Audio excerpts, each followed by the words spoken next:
Morning student, मैं Suman Sandhu, Gurugram teacher training college Shri Vijaynagar. इस YouTube channel पर आपका स्वागत है। तो मैं आपको बीएड सेकेंड ईयर में जो बुक करवा रही हूँ वो आपकी सेकंड बुक है knowledge and curriculum. Knowledge and curriculum यानी हमारी ज्ञान एवं पाठ्यक्रम।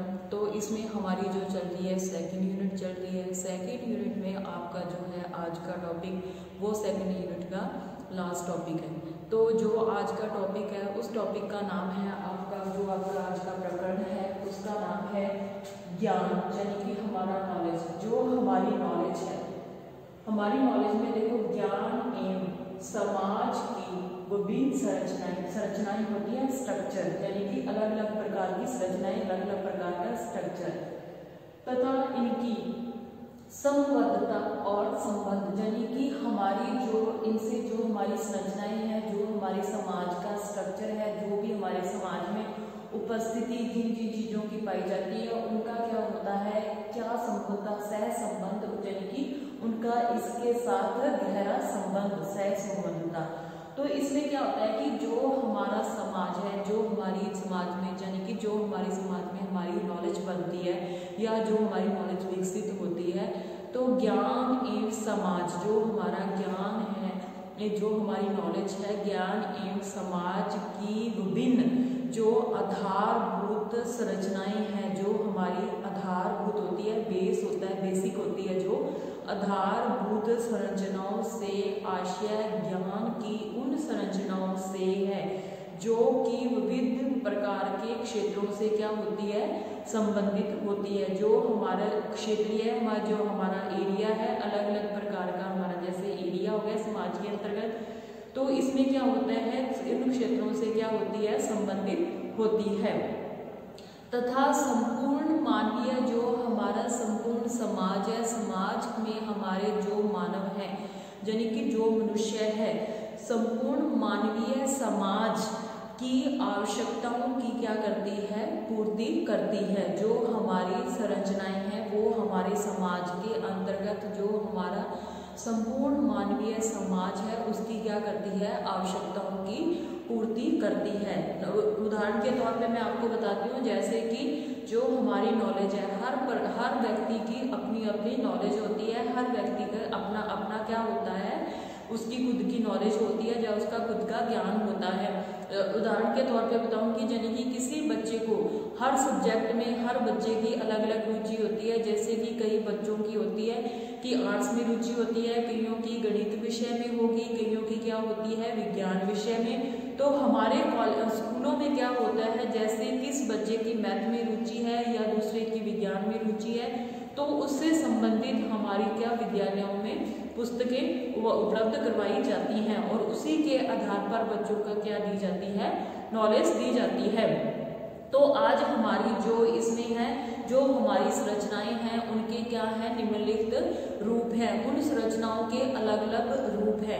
तो पहली जो हमारी संरचना, यानी कि हमारा जो स्ट्रक्चर है, उसमें पहला आपका पॉइंट है वो है कौन सा, दार्शनिक ज्ञान की संरचनाएं।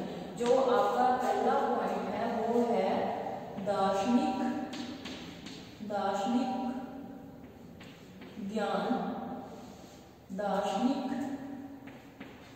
ज्ञान की संरचनाएं, दार्शनिक ज्ञान की संरचनाएं, दार्शनिक ज्ञान की संरचनाएं। तो ये हमारा पहला हो गया। इसमें दार्शनिक ज्ञान क्या होता है, जो हमारी नॉलेज है उसमें क्या होता है, दार्शनिक हो गया आपका, फिलोसफिकल हो गया या फिलोसफर हो गया। जो दार्शनिक होते हैं वो क्या होते हैं, फिलोसफर होते हैं। तो उनकी जो नॉलेज होती है वो विभिन्न आधारों पर आधारित करती है। तो इसमें होता है कि जो हमारे विभिन्न प्रकार की दार्शनिक विचारधाराओं का प्रभाव क्या होता है, जो हमारे दार्शनिक हैं या जो हमारे फिलोसफर हैं उनकी क्या होती है, समाज में अनेक प्रकार की विचारधाराएं सबकी क्या होती हैं, अलग अलग प्रकार की होती हैं। तो इसमें जो हमारी विचारधाराओं का प्रभाव होता है वो हमारे समाज और विद्यालयों में क्या होता है, अलग अलग होता है। उदाहरण के तौर पे मैं जैसे आपको बता दूं कि हमारे जो स्कूलों में जो नॉलेज दी जाती है उसमें क्या होता है कि आदर्शवादी हो गया, प्रकृतिवादी हो गया और दार्शनिक विचार हो गए, तो प्रयोजनावादी हो गया। तो इन सब की क्या होती है, इनसे संबंध स्थापित करके जो कि बच्चों को इसके बारे में ज्ञान दिया जाता है। जैसे कि आपका आदर्शवादी हो गया, प्रकृतिवादी होगी या प्रयोजनावादी दार्शनिक विचारधाराएं होगी। इन सभी विचारधाराओं की जो हमारी विचारधाराएं हैं उनके क्या होते हैं, अपने अपने क्या होते हैं, गुण और दोष होते हैं। किनके, दार्शनिक हो गया, जैसे आपका दर्शन शास्त्र हो गया, प्रयोजनावादी हो गया या प्रकृतिवादी हो गया। इनके सबके क्या होते हैं, अपने अपने गुण या दोष होते हैं। एक शिक्षक यानी कि हमारा जो एक टीचर है उससे यह अपेक्षा की जाती है कि वह कि समय की आवश्यकता के अनुसार कि इन विचारधाराओं का क्या करे, उपयोग करे। कौन कौन सी विचारधाराएं होगी आपकी, दार्शनिक होगी, प्रयोजनावादी होगी, प्रकृतिवादी होगी। तो हमारा जो एक शिक्षक है उससे यह अपेक्षा की जाती है कि वो समय के अनुसार इन अलग अलग विचारधाराओं का क्या करे, उपयोग करके हमारा जो पाठ्यक्रम जाने की जो हमारा सिलेबस है उसका क्या करे, निर्माण कर छात्रों को क्या करे, इनकी विविध विचारधाराओं के अनुरूप उनको शिक्षा दे। प्रत्येक विचारधारा या संरचना का स्वरूप सामाजिक जो हमारा सामाजिक व्यवस्था के अनुरूप ही होता है।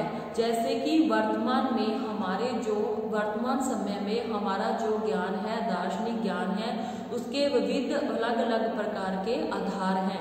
कौन कौन से हो गए, जैसे कि अस्तित्ववाद हो गया, आपका अस्तित्ववाद हो गया, यथार्थवाद हो गया, गीता दर्शन हो गया, जैन दर्शन हो गया, न्याय दर्शन हो गया, योग दर्शन हो गया, संख्या दर्शन, बौद्ध दर्शन आदि। ये क्या है, सब हमारी दार्शनिक ज्ञान की संरचनाएं हैं।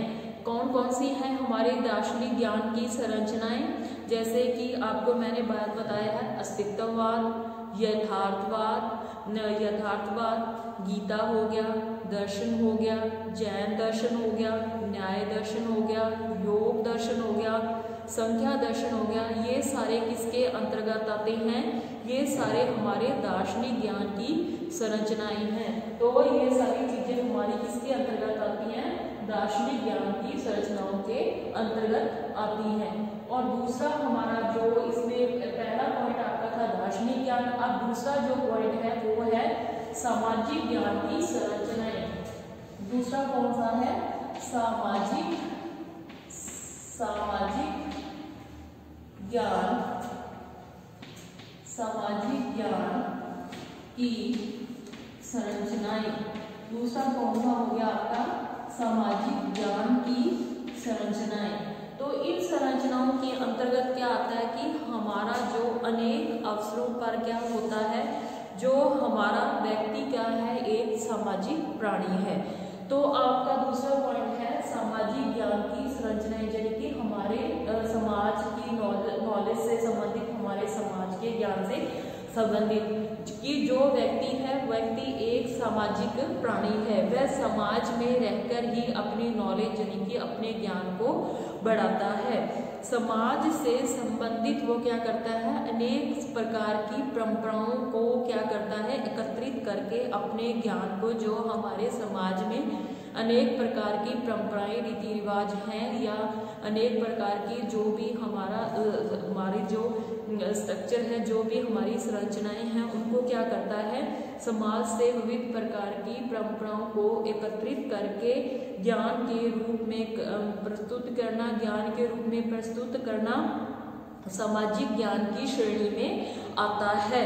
बालक की शिक्षा का प्रारंभ कहाँ से होता है, समाज यानी कि उसके जो हमारा बच्चे का जो प्रथम अवस्था में वह क्या करता है, अपने बालक अपने परिवार से ही नॉलेज को या अपने ज्ञान को क्या करता है, बढ़ाता है, या उसको अपने परिवार से ही शिक्षा को क्या करता है, ग्रहण करता है। तो वो उसका प्रथम शिक्षा का केंद्र या प्रथम स्कूल उसका कौन सा हो जाता है, उसका परिवार होता है बच्चे का, जो कि समाज की इकाई है। कौन, उसका परिवार। तो हिंदी आदि विषयों में प्रस्तुत जो कि हिंदी विषय हो गया, उसमें क्या होता है अनेक प्रकार की जो कविताएं होती हैं या कहानियां होती हैं वो क्या होती हैं सामाजिक परिदृश्य से ही क्या होती हैं संबंधित होती हैं। समाज शास्त्र के परिवेशीय यानी कि हमारा जो समाज शास्त्र सब्जेक्ट है उसमें परिवेशीय अध्ययन विविध प्रकार की कहानियों, नाटक एवं लोक गीतों आदि के संबंध में सामाजिक जो हमारी संरचनाएं हैं, सामाजिक संरचनाओं या हमारी परंपराओं को क्या करता है संबंध, सामाजिक लोकगीत आदि संबंध सामाजिक परंपराओं एवं सामाजिक ज्ञान से होता है। तो समाज में हमारी जो प्रथम इकाई है वो क्या है, हमारा परिवार है। हमारा परिवार किसके अंतर्गत आता है, हमारे समाज के अंतर्गत आता है। और ये सब जो हमारे समाज में उपस्थित रीति रिवाज हैं, परंपराएं हैं, उनको सब एकत्रित करके ही हम क्या करते हैं हमारी नॉलेज को बढ़ाते हैं। तो ये आपका दूसरा पॉइंट हो गया सामाजिक ज्ञान की संरचनाएं। अब तीसरा पॉइंट आपका आता है राजनीतिक ज्ञान संबंधी संरचनाएं। तीसरा पॉइंट आपका आ जाता है राजनीतिक ज्ञान की संरचनाएं। राजनीतिक ज्ञान की संरचनाएं, राजनीतिक ज्ञान की संरचनाएं। तो ये आपका तीसरा पॉइंट हो गया। तो हमारा जो प्राथमिक स्तर है, जो हमारी प्राथमिक स्तर पर क्या किया जाता है, बालकों को स्थानीय प्रशासन संबंधी ज्ञान प्रदान किया जाता है। यानी कि हमारा जो बच्चे होते हैं हमारे स्कूलों में उनको क्या किया जाता है स्थानीय ज्ञान प्रशासन की नॉलेज दी जाती है। जैसे कि हम जो हमारे गांवों में जैसे पंचायत होगी, ग्राम पंचायत होगी या ग्राम सभा होगी, इन सब की क्या की जाती है नॉलेज दी जाती है प्राथमिक स्तर पर। जैसे ही बच्चा उच्च कक्षाओं में जाता है तो वहाँ पे उसको क्या होता है हमारे सरकार से संबंधित उनकी जो भी कार्य व्यवस्था होती है, उच्च प्राथमिक स्तर की कक्षाओं में बच्चों को जो शिक्षा दी जाती है वो राजनीतिक ज्ञान दिया जाता है, वो क्या होता है उच्च स्तर का होता है। उसमें हम बच्चे को सरकार के जो कार्य होते हैं, उसके अंग होते हैं आदि की नॉलेज देते हैं। कौन सी कक्षाओं में, उच्च स्तर की कक्षाओं में। लेकिन प्राथमिक कक्षाओं के स्तर में बच्चे को पंचायत, ग्राम पंचायत, इसमें जिला पंचायत आदि की क्या दी जाती है, शिक्षा दी जाती है। अब आपका चौथा पॉइंट आ जाता है आर्थिक ज्ञान की संरचनाएं।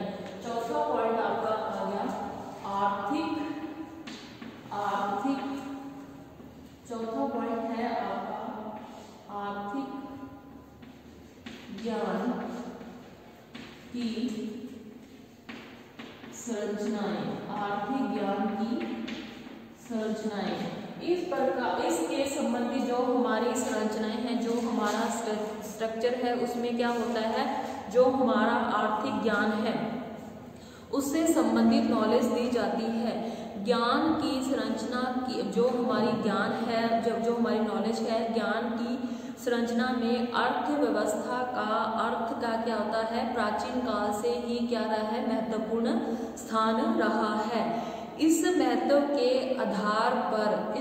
के आधार पर जो हमारा धन है, धन को लक्ष्मी, कुबेर आदि से क्या किया जाता है संबंध स्थापित किया जाता है, उनसे संबद्धता स्थापित की जाती है कि जो हमारा ज्ञान है उसमें क्या जो हमारा आर्थिक स्तर है उसमें जो हमारे ज्ञान का आधार है उसमें धन, लक्ष्मी, कुबेर आदि से संबद्धता स्थापित की जाती है। यह संरचना अर्थ के आध्यात्मिक एवं दैवीय प्रभाव को क्या करती है प्रदर्शित करती है।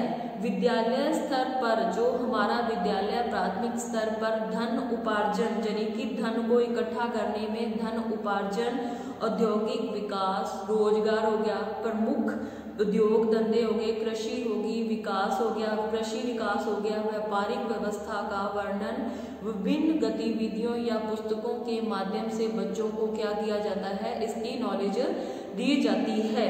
इसमें प्राथमिक स्तर में जो बच्चे को धन संबंधी ज्ञान करने की व्यवस्था आर्थिक स्तर पर क्या होती है, उच्च रूप में, उच्च शिक्षा में माध्यम शिक्षा के रूप में क्या किया जाता है, उसको देखा जाता है। जहां पृथक विषय के रूप में अर्थशास्त्र को क्या की जाती है, मान्यता प्रदान की जाती है। जैसे कि हम बच्चे को धन से संबंधित नॉलेज देनी है, उसका ज्ञान को बढ़ावा देना है, तो इसके लिए हमें बच्चे को अर्थशास्त्र जो सब्जेक्ट होता है, जो विषय होता है, उसको पढ़ाया जाता है। और जो हमारा अर्थशास्त्र विषय है उसमें जो हमारे कौटिल्य का अर्थशास्त्र प्राचीन एवं प्रथम पुस्तक के रूप में इसको माना जाता है। अतः आर्थिक ज्ञान की संरचनाएं भी प्रमुख रूप से प्रचलन में पाई जाती हैं। तो ये आपका क्या हो गया, आर्थिक ज्ञान की संरचनाएं होगी। उसके बाद आपका आगे 5वां पॉइंट है पर्यावरणीय ज्ञान की संरचनाएं। 5वां पॉइंट है आपका पर्यावरणीय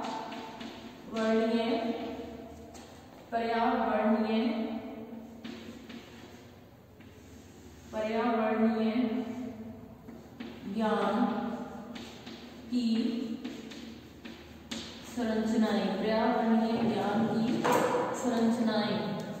पर्यावरणीय ज्ञान की तो आज ये आपका 5वां पॉइंट है पर्यावरणीय ज्ञान की संरचनाएं, यानी कि जो हमारा पर्यावरण, यानी कि जो हमारी इन्वायरमेंट है, पर्यावरणीय ज्ञान वर्तमान समय में क्या करता है, महत्वपूर्ण स्थान रखता है। जो हमारा पर्यावरण है उसकी नॉलेज वर्तमान समय में महत्वपूर्ण स्थान रखती है। किसकी नॉलेज, इन्वायरमेंट की नॉलेज। इसलिए प्राथमिक विद्यालयों यानी कि छोटी कक्षाओं में, प्राथमिक स्तर में विद्यालयों में क्या किया जाता है, इसकी कक्षा का जो इसकी नॉलेज है या इसका ज्ञान है, किसका, पर्यावरण का ज्ञान, जो कक्षा 1 से ही बच्चों को क्या किया जाता है, दिया जाता है या प्रारंभ किया जाता है। पर्यावरणीय ज्ञान को विविध रूप में विभक्त किया गया है। जो हमारा पर्यावरण ज्ञान है उसको विविध रूप में क्या किया गया है, विभक्त किया गया है। प्राकृतिक पर्यावरण यानी कि जो हमारा इन्वायरमेंट है, प्रकृति है, प्राकृतिक पर्यावरण में प्राकृतिक संसाधनों के बारे में छात्रों को क्या किया जाता है, बताया जाता है। सामाजिक पर्यावरण यानी कि हमारे समाज में उपस्थित लोग होते हैं जो, वो उनका पर्यावरण यानी कि समाज का पर्यावरण, और प्रकृति का पर्यावरण, प्राकृतिक पर्यावरण जैसे कि आपकी वायु, जल, ये सारी चीजें होती हैं प्राकृतिक पर्यावरण। लेकिन जो हमारा सामाजिक पर्यावरण में छात्रों को सामाजिक कार्यों, जो हमारे समाज के नियम है, कानून है या परंपराएं हैं, उनके बारे में क्या किया जाता है, बताया जाता है। किसके अंतर्गत, समाज के पर्यावरण के अंतर्गत। मानसिक जो हमारा पर्यावरण है, जो हमारा सामाजिक पर्यावरण के अंतर्गत क्या आता है, हमारे समाज के कार्य, नियम, कानून, ये सब किसके अंतर्गत आते हैं, सामाजिक पर्यावरण के अंतर्गत आते हैं। मानसिक पर्यावरण में क्या होता है, मानसिक पर्यावरण में छात्रों को मानसिक विकास यानी कि बच्चे के मानसिक विकास, बच्चे की जो दिमाग का विकास है या उसकी संवेगात्मक स्थिरता से संबंधित नियमों के बारे में क्या किया जाता है, बताया जाता है। लेकिन जो हमारा भौतिक पर्यावरण है, भौतिक पर्यावरण के अंतर्गत हमारे छात्रों को किसकी नॉलेज दी जाती है, इसके अंतर्गत आते हैं जैसे हमारे नदी होगी, जल हो गया, पर्वत होगी एवं चट्टानों आदि के बारे में क्या किया जाता है, बताया जाता है। इस प्रकार पर्यावरणीय ज्ञान के विविध रूप हमारे समाज में प्रचलित हैं। कैसे होंगे, जैसे कि हमारा प्राकृतिक पर्यावरण हो गया, हमारा सामाजिक पर्यावरण हो गया, हमारा भौतिक पर्यावरण हो गया। तो हमारा जो प्राकृतिक पर्यावरण के अंतर्गत क्या आता है, हमारी जलवायु, भूकंप, गर्मी, सर्दी या ये सारी चीजें क्या आती है, इसके अंतर्गत आती है, प्राकृतिक पर्यावरण के अंतर्गत आती हैं। लेकिन जो सामाजिक पर्यावरण के अंतर्गत हमारे समाज के कानून, नियम, परंपरा, रीति रिवाज, ये हमारे किसके अंतर्गत आते हैं, समाज पर्यावरण के अंतर्गत आते हैं। और तीसरा हमारा भौतिक पर्यावरण हो गया। भौतिक पर्यावरण के अंतर्गत जैसे हमारे नदी, होगी, पर्वत हो गए, चट्टानें होगी आदि के बारे में बच्चे को क्या किया जाता है, इन सब की नॉलेज दी जाती है। तो इस प्राथमिक स्तर पर पर्यावरण का प्रारंभ क्या होता है, विद्यालय की स्वच्छता, यानी कि प्राथमिक छोटी कक्षाओं में जो हमारे पर्यावरण की नॉलेज दी जाती है वो उसके बारे में हमारे विद्यालय की स्वच्छता होगी, जो हम बच्चे को देते हैं छोटी कक्षाओं में कि हमारे विद्यालय को बच्चों को कैसे स्वच्छ रखना है, खुद को कैसे स्वच्छ रखना है, व्यक्तिगत स्वच्छता यानी कि उसकी खुद की स्वच्छता और परिवेशीय यानी कि उसकी वेशभूषा की स्वच्छता आदि का ज्ञान दिया जाता है। इसके पश्चात छात्रों को आयु वर्ग और उसके स्तर के अनुसार उसका क्या किया जाता है, उसकी नॉलेज को बढ़ाया जाता है। ये सब चीजें किसके अंतर्गत आती हैं, पर्यावरणीय ज्ञान के अंतर्गत आती है। तो ये आपका हो गया 5वां पॉइंट। छठा पॉइंट है आपका नैतिक ज्ञान की संरचना। छठा पॉइंट आपका हो गया नैतिक ज्ञान की संरचनाएं। नैतिक ज्ञान